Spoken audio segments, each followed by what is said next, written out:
This is the kind of town Jesus would have passed by growing up, going about his day as a young boy.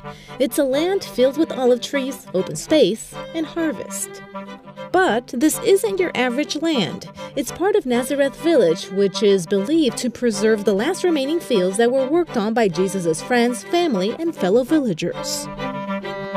Jesus grew up only 500 meters away from here, 5 minutes walk. It means that he was familiar to this place. I'm very sure that he climbed this hill many times, helping with the harvest, playing as a child. So maybe himself even pressed grapes here. Its purpose is to understand how Jesus lived and what he saw on a daily basis. Some of it has been there untouched for centuries, but the village also features replicas of synagogues and typical houses that were common back in the 1st century.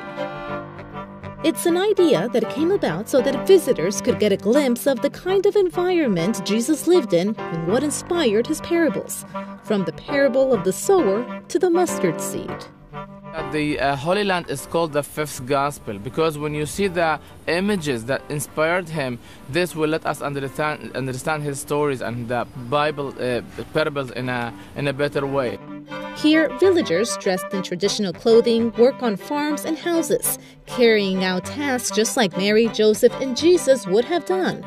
Last year alone, roughly 60,000 people visited Nazareth Village to experience life as it was back then.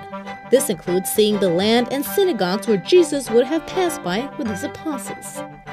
Well, we read a lot about Jesus. He was wandering from all over Galilee, from a town, from village to another village, preaching in their synagogues, healing their sickness. It happened in here, in this kind of synagogue. The idea to build a Nazareth Village took shape thanks to a local doctor from Nazareth. Even though most of the funds come from entrance fees, the nonprofit group also carries out biblical and archaeological courses to preserve the maintenance and development of the village.